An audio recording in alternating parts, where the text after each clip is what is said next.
I'm 33 years old now, and I can still feel the weight of that graduation gown against my shoulders. Polyester and pride, they say. But mostly just polyester when you're standing there alone, 2 o'clock in the afternoon. May 14th. The auditorium at Harvard Medical School smelled like wood polish and possibility. Rows and rows of red velvet seats, most of them filled with families clutching bouquets and cameras. Somewhere in the back, a baby was crying. A father was adjusting his tie. A mother was dabbing her eyes before her daughter's name had even been called. I was Samantha Chen then. Dr. Samantha Chen, technically, though I hadn't gotten used to the sound of it yet. 8 years of pre-med and medical school. Countless all-nighters. Student loans that would follow me into my 40s. Patients I'd cried over. Cadavers I'd learned to see as teachers instead of bodies. I'd survived organic chemistry. Survived my first surgical rotation. Survived the kind of exhaustion that makes you forget your own name. And I'd made it. Top 15% of my class. A residency lined up at Massachusetts General. I was 27 years old and I'd done the thing I'd been working towards since I was 16 and watched my grandmother die because the hospital in our small Connecticut town didn't have a cardiologist on staff that weekend. I had reserved 6 seats. Section E, row 7. Right in the middle where the view was perfect. My parents. My younger brother Marcus. My Aunt Linda. My maternal grandparents. 6 seats that stayed empty the entire ceremony. I kept looking back during the processional. We were walking in alphabetically, so I was somewhere in the middle of the line. My hands were shaking inside the sleeves of my gown. I told myself they were just running late. Traffic from Connecticut could be unpredictable. Maybe they'd hit construction on I-95. Maybe Dad forgot to set the alarm. But I'd called them that morning. Mom had answered on the 3rd ring, her voice bright and distracted. We're just finishing breakfast, honey. Marcus has a big day too, you know. I know, Mom. But the ceremony starts at 2. You guys are leaving soon, right? A pause. The sound of dishes clinking. Well, we'll do our best, Samantha. You know how your father feels about Boston traffic. That should have been my first clue. Not we'll be there or we're so proud of you, just we'll do our best. I sat through the dean's speech without hearing a word. I watched my classmates hug their parents, saw them pose for photos on the stage. When they called my name, Samantha Elizabeth Chen, Doctor of Medicine, I walked across that stage alone. I shook the dean's hand. I accepted my diploma. I smiled for the photographer even though I knew there'd be no one to send those pictures to. The applause was polite and brief. Then they moved on to the next name. I sat back down and pulled out my phone. 17 missed calls from classmates. 4 texts from my roommate asking if I wanted to go to the celebration dinner. Nothing from my family. Nothing. I called my mom. It rang 6 times before going to voicemail. I called my dad. Same thing. I called Marcus. He answered on the 2nd ring. I could hear music in the background. Electronic beeps and laughter. The unmistakable sounds of an arcade. Marcus? Where are you guys? Oh.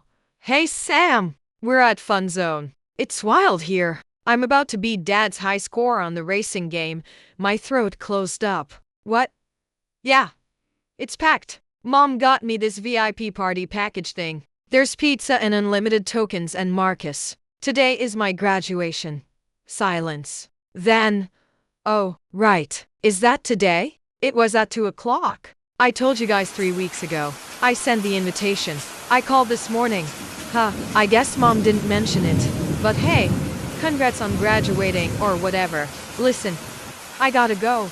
Dad's waving me over and let me talk to Mom. She's in the bathroom, I think. Or getting more tokens. Look, I'll tell her to call you back, okay? He hung up. I sat there in that auditorium seat holding my phone. Around me, families were streaming toward the exits. Someone's grandfather was crying. Someone's little sister was wearing her big sister's white coat, swimming in it, pretending to be a doctor. My hands stopped shaking. They went completely still. That's when something inside me went still too. Not calm, just quiet. The way a lake goes quiet right before it freezes over. I stood up. I smoothed down my gown. I walked out of that auditorium with my diploma tucked under my arm. And I didn't look back. I drove back to my apartment in Cambridge in complete silence. No radio, no crying. Just the sound of my own breathing and the turn signal clicking at every intersection. My roommate, Priya, was packing boxes in the living room. She was moving to California for her residency. When she saw my face, she put down the tape gun. Sam, what happened? How was it? They didn't come. What? My family. They didn't show up. Priya's face went through several expressions at once. Confusion, disbelief, anger. Are you serious? Are they okay? Was there an accident? They went to Marcus's arcade party instead. I said it flatly, like I was reading a prescription label. Priya stared at me. His what? My brother turned 21 last month. Mom threw him a party at some arcade. Apparently it got rescheduled to today. Apparently no one thought to mention it. Sam, it's fine. It's not fine. I'm going to take a shower. I walked to my room and closed the door. I stood under the hot water until it ran cold. And then I stood under the cold water until I couldn't feel my fingers. When I got out, I had 14 new messages. One from Mom. Just got out of the arcade. How did it go, honey? Sorry we couldn't make it. Your father's back was acting up. One from Dad. Proud of you, kiddo. We'll celebrate when you come home for Marcus's graduation dinner next week. 12 from Marcus. A string of photos. Him and Dad racing. Him and Mom with pizza. Him holding up a giant stuffed animal he'd won from the claw machine. The last one was a selfie him, Mom, Dad, Aunt Linda, and my grandparents all crowded around a table, grinning at the camera. Everyone had come. Everyone. They hadn't forgotten. They hadn't gotten stuck in traffic. They'd made a choice, and they'd chosen an arcade party for my 21-year-old brother over my medical school graduation. I sat on the edge of my bed in my towel, staring at those photos, at their smiling faces, at the birthday banner in the background that said Marcus is 21. Something inside me didn't crack. It didn't shatter. It simply closed, like a door, like a book, like a chapter of my life that I was done reading. I didn't call them back. I didn't go home for Marcus's graduation dinner the next week. I sent a polite text. Can't make it. Starting residency prep. Congrats, Marcus. I didn't go home for Thanksgiving. I didn't go home for Christmas. When they called, I let it go to voicemail. When they texted, I responded with 1 or 2 words. Busy. Work. Later. By January, the calls were getting more frequent, more confused. Mom's voicemail started sounding worried. Samantha, honey, you haven't been home in months. Are you okay? Are you eating enough? Your father and I are concerned. Concerned. That word made me laugh out loud in my empty apartment. In March, I made a decision. I went to the Social Security office. I filled out the paperwork. I paid the fee. 2 months later, I received my new documents in the mail. Samantha Elizabeth Chen was dead. Dr. Olivia Morgan was born. I chose Olivia because it sounded nothing like Samantha. Morgan because it was my maternal grandmother's maiden name, the only member of my family I'd ever felt truly saw me. And she'd been dead for 10 years. I updated everything. My medical license. My residency paperwork. My bank accounts. My lease. My social media. I deleted it all and started fresh with a private account under my new name. No family members added.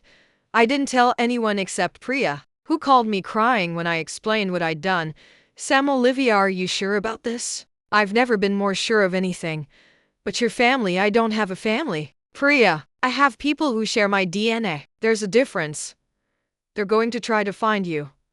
Let them try. They did try. My mother showed up at Massachusetts General in June. During my 2nd month of residency, I was in the middle of a 30-hour shift, running on coffee and adrenaline, when the charge nurse told me someone was asking for Dr. Samantha Chen. My heart stopped. What did you tell them? That we don't have anyone by that name on staff. Good. Don't tell them anything else. I watched from the doctor's lounge as my mother stood at the information desk, looking smaller than I remembered. Grayer. She was crying, talking to the receptionist, showing her something on her phone. Probably a picture of me. The receptionist shook her head. My mother's shoulders crumpled. I turned away from the window and went back to my patient. They called my old phone number. I disconnected it. They called my old roommates. Priya didn't give them anything. They showed up at my old apartment. New tenants. They filed a missing persons report. The police did a welfare check, showed up at my new address in Somerville. I answered the door in my scrubs with my hospital badge clearly visible. Dr. Morgan? We got a call from a family in Connecticut who says their daughter is missing. A Samantha Chen? They said this was her last known address. I'm sorry, officer. I don't know anyone by that name. I've lived here for 3 months. Before that, I was in graduate housing across the city. Do you mind if we verify your identity? I handed over my driver's license, my medical license, everything with the name Olivia Morgan on it. The officer looked confused. You sure you've never heard of Samantha Chen? These people seem pretty adamant. I'm sure. Maybe they have the wrong address. They left. I never heard from them again. Drop your city in the comments. Let's see how far this story travels. By the end of my first year of residency, I'd stopped jumping every time I saw someone who looked like my mother. I'd stopped dreaming about that empty auditorium. I'd stopped calculating what day it was in Connecticut and whether Marcus was doing something they'd all show up for. I was just Dr. Olivia Morgan, resident physician, good at her job, terrible at small talk, lived alone, ate most meals standing up in the hospital cafeteria, had exactly 2 friends and liked it that way. In October, I got an offer. A research hospital in Seattle was looking for a second-year resident with my specialty focus. Better pay, better hours, a city where I'd never lived, where no one knew me, where I could disappear completely. I accepted before I'd even finished reading the email. By November, I was gone. Seattle was rain and coffee and the kind of cold that seeped into your bones gradually, politely. I liked it. I liked the gray skies and the way people minded their own business. I liked my tiny apartment in Capitol Hill with the window that overlooked a used bookstore. I liked my new hospital, Swedish Medical Center, where everyone called me Dr. Morgan and no one asked about my family. I was good at my job. Better than good. By my 3rd year of residency, I was being asked to assist on complicated surgeries. By my 4th year, attendings were requesting me specifically. I had a reputation, calm under pressure, excellent diagnostic skills, never made the same mistake twice. I also had a reputation for being private. I didn't go to department happy hours. I didn't date anyone from the hospital. When people asked about my family, I said, I'm not close with them, and changed the subject. Most people got the hint. I built a life that was small and clean and entirely mine. I ran along the waterfront on my mornings off. I learned to make decent coffee. I adopted a cat from the shelter and named her Mercy because that's what she gave me, mercy from the silence in my apartment. I didn't think about Connecticut. I didn't think about graduation. I didn't think about 6 empty seats, or at least, I told myself I didn't. Then in April of my 4th year of residency, I got a call from a bank in Boston. I was in the middle of suturing a patient's hand, a chef who'd had an argument with a mandolin when my phone buzzed in my pocket. I ignored it. It buzzed again and again. When I finished, I checked my messages. 6 missed calls from a number I didn't recognize. 1 voicemail. Dr. Morgan, this is Rebecca Chen from Commonwealth Credit Union in Massachusetts. We need to speak with you urgently regarding a loan application. Please call us back as soon as possible at... My hands went cold. Chen. That wasn't a coincidence. I called back during my break. A woman with a professional but strained voice answered, Dr. Morgan, thank you for returning my call. We have a situation that requires your immediate attention. A loan application was submitted in your name, your former name, actually. Samantha Chen, for $50,000. The room tilted slightly. What? The application was flagged by our fraud detection system because the signatures didn't match our records. And when we ran a credit check, we found that Samantha Chen legally changed her name to Olivia Morgan 3 years ago. We attempted to contact the applicant at the address provided, and, well, it appears the application was submitted by your mother, Linda Chen. My mother. Yes. She claimed she had your permission. She provided what appeared to be your signature on several documents, including a co-signer agreement. But given the name change and the inconsistencies, we've flagged this as potential identity theft and fraud. I sat down on the bench in the locker room. What happens now? We need to verify whether you gave permission for this application. If not, we'll be filing charges. This is a federal crime, Dr. Morgan. Bank fraud, identity theft, forgery. Your mother could face significant legal consequences. My mother, trying to take out a loan in my name. In the name I'd legally abandoned. Forging my signature. Dr. Morgan? Are you still there? I didn't give permission, I said quietly. I haven't spoken to my mother in almost 4 years. A long pause. I see. I'm very sorry to hear that. In that case, we'll need you to file a formal report. I can send you the paperwork, or you can come to our office in person if that's easier. Send the paperwork. One more thing. Your mother listed the loan as being for medical expenses, specifically for your brother Marcus's treatment. She claimed you'd agreed to help pay for it but needed the funds immediately. Was any of that true? Marcus. Always Marcus. No, I said. None of it was true. I hung up and sat there for 20 minutes, still in my scrubs, staring at the gray lockers in front of me. They'd tried to steal from me. Not just money, my identity, my name, the name I'd worked so hard to leave behind. And they'd used Marcus to do it. The same brother whose arcade party had been more important than my graduation. Now apparently he was sick, and they needed money, and naturally they'd thought of me. Not to ask, not to apologize, not to rebuild what they'd burned, just to take. I filled out the paperwork that night. Every form, every signature. I attached my legal name change documents. I wrote a formal statement explaining that I had no contact with my family, that I had not given permission, that I wanted to press charges. I sent it all back within 24 hours. 3 weeks later, I got another call. This time from a detective in Massachusetts. Dr. Morgan? This is Detective Paul Martinez with the Massachusetts State Police. I'm calling about the bank fraud case involving Linda Chen. We've opened an investigation, and I need to ask you a few questions. He was polite, thorough. He asked about my relationship with my family. I kept my answers brief. When was the last time you had contact with them? Almost 4 years ago. Do you know why your mother would attempt to access funds in your name? No idea. She claimed she thought you wouldn't mind, that you'd want to help with your brother's medical bills. She didn't ask.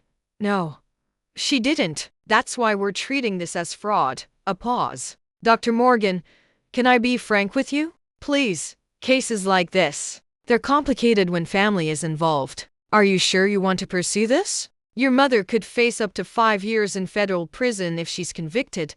I didn't hesitate. I'm sure.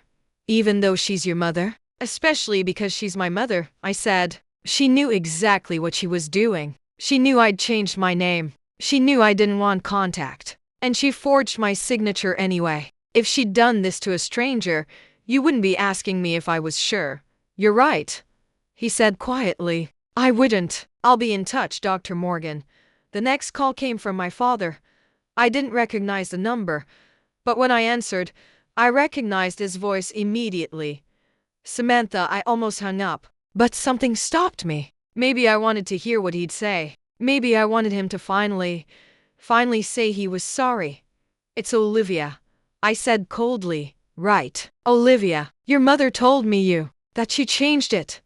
He sounded older, tired. Look, we need to talk about this thing with the bank. There's nothing to talk about. She committed fraud. She was trying to help Marcus. He's sick, Samantha. Olivia. He has Crohn's disease. He needs surgery. We don't have the money. Then you should have asked me.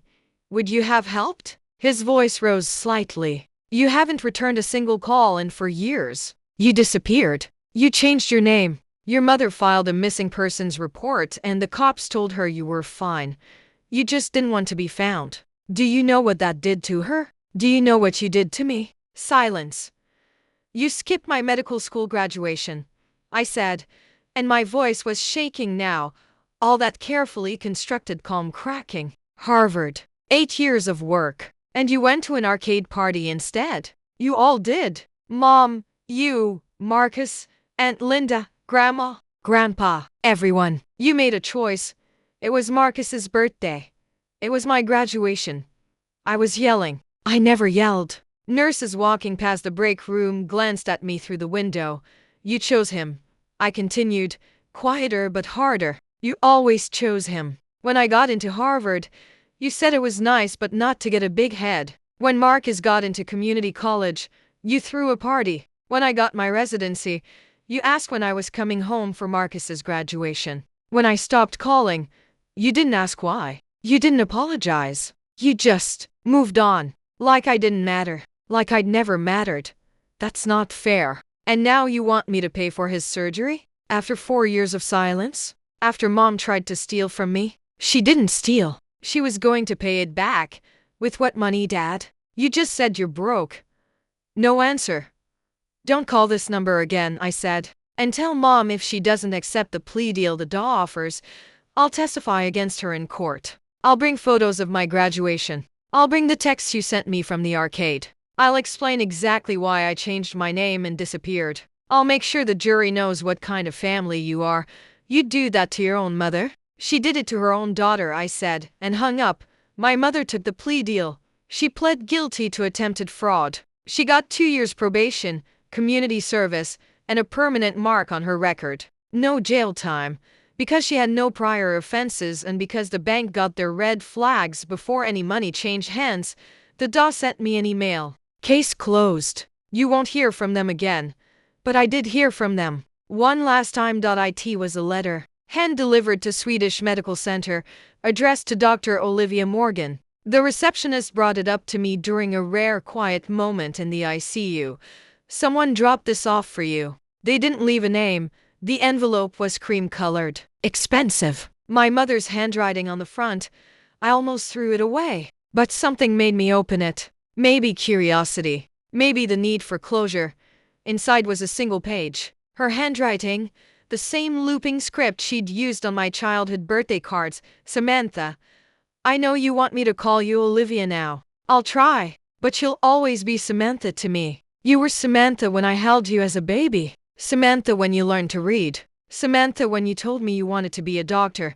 I'm sorry for what I did with the bank. Your father says I should have asked you first. He's right, but I didn't think you'd help, and I was desperate. Marcus is really sick. Sicker than we told you. He might need his colon removed. He's 25 and he's terrified and he's your brother. But that's not why I'm writing. I'm writing because I need to tell you that I'm sorry I missed your graduation. I know I said it before, but I don't think I really understood what it meant until now. I thought there would be other chances, other celebrations. I thought you'd come home eventually and we'd all laugh about it. I didn't know you'd leave and never come back. Your father and I talk about you all the time. We wonder where you are, what you're doing, if you're happy. We see your new name on hospital websites sometimes. We're proud of you, honey. We've always been proud of you. I know you don't believe that. I know I gave you reasons not to. Marcus told me something last week. He said he remembers the day of your graduation. He said he asked me if we were going, and I told him we'd see you another time. That his party was already paid for and all his friends were coming. He said he didn't know it was such a big deal, but it was. It was the biggest deal, and I made the wrong choice. I don't expect you to forgive me. I don't expect you to call. I just need you to know that I see it now. I see what I did. I see what I lost. I hope Seattle is good to you. I hope you find the life you deserve. I hope someday you find it in your heart to let us back in, even just a little. But if you don't, I understand. I love you. I always have. I always will. Mommy read that letter 3 times. Then I folded it carefully, put it back in the envelope, and slid it into my locker. I didn't cry. I didn't call her. I didn't write back. But I didn't throw it away either. That was 3 years ago. I'm 33 now. I'm finishing my fellowship in cardiothoracic surgery. I'm good at what I do. Really good. I've published 2 papers. I've been offered a position at Swedish after I complete my training. I have a small apartment with a view of the Sound, a cat named Mercy, and a life that is entirely beautifully mine. I don't regret changing my name. I don't regret leaving. Some people ask if I miss them. The honest answer is, I miss who I thought they were. I miss the family I imagined I had when I was 17 and studying for the MCAT, dreaming of the day they'd see me graduate. But that family never existed. It was a story I told myself to get through the hard parts. The real family, the one that chose an arcade over me, that tried to steal from me, that never apologized until there were legal consequences. I don't miss them at all. I'm at peace with that. Last week, I got an email from Marcus. I don't know how he found my hospital email, but he did. Subject: I'm sorry, Olivia, it feels weird to call you that, but I'll try. I know you probably don't want to hear from me. I know I'm probably the last person you want to talk to. But I'm writing anyway because I need to say some things. I'm sorry I didn't stand up for you. I was 21 and stupid, and I didn't understand what it meant to miss your graduation. I didn't understand a lot of things. I'm 30 now. I had my surgery last year. I'm okay now, mostly. Still dealing with it, but I'm managing. Mom told me what she did with the bank. I told her she was insane. Dad and I got into a huge fight about it. I told them they drove you away. They didn't want to hear it, but I kept saying it anyway. I don't think they really got it until you pressed charges. Then it was like they suddenly woke up and realized you were serious. That you weren't just being dramatic or going through a phase. That you were actually gone. I know it's too late. I know you built a life without us and you're probably happier for it. I stalked your hospital bio. Sorry. You're doing amazing things. You're exactly the doctor you always said you'd be. I'm proud of you. I know that doesn't mean much coming from me, but I am. I'm not asking you to forgive us. I'm not asking for anything. I just wanted you to know that I finally get it. I finally understand what we took from you. If you ever want to talk, I'm here. If you don't, I understand that too. Your brother. Marcus, you've read that email maybe 15 times now. I haven't responded. I don't know if I will. But for the first time in 6 years, when I think about that auditorium, those empty seats, that awful phone call from the arcade, I don't feel that frozen rage anymore. I just feel tired. And maybe, just maybe, the tiniest bit sad for everyone involved. Not enough to go back. Never enough for that. But enough to remember that they're human too. Flawed, selfish, capable of terrible choices. But human. I chose to walk away. And I'd choose it again. But I'm learning that you can grieve what you lost and still be grateful for what you found. I'm Dr. Olivia Morgan. I save lives. I live alone. I'm building something beautiful out of the ashes of something painful. And some days, that's enough. Most days, actually, that's enough. Epilogue: yesterday, I got an invitation in the mail. Not to my hospital, to my apartment, which means someone, probably Marcus, has been doing more than just internet stalking. It's a wedding invitation. Marcus is getting married in September. In Connecticut. At the same venue where we had family reunions when I was a kid. There's a handwritten note clipped to it. No pressure. I know it's a lot, but I wanted you to know you're invited. You're always invited. And the invitation is sitting on my kitchen counter right now. I haven't arved. I probably won't go. But I haven't thrown it away either. Maybe that's growth. Maybe that's weakness. Maybe it's just me, still figuring out how to be the person I want to be while carrying the weight of the person I used to be. I'll probably decide the night before. Show up unannounced or not at all. That feels like the most honest thing I can do. For now, I'm focused on my work, on my patients, on the view from my apartment window and the way Mercy curls up on my lap when I get home after a long shift. I'm focused on the life I built from nothing. The name I gave myself, the freedom that came from walking away, and if someday I choose to walk back just for a visit, just for an afternoon, it'll be on my terms. Not because I need them, but because maybe, finally, I'm enough for myself that I can afford to let them back in, or maybe not. Either way, I'll be okay. I'm always okay. That's what Dr. Olivia Morgan does best. She survives.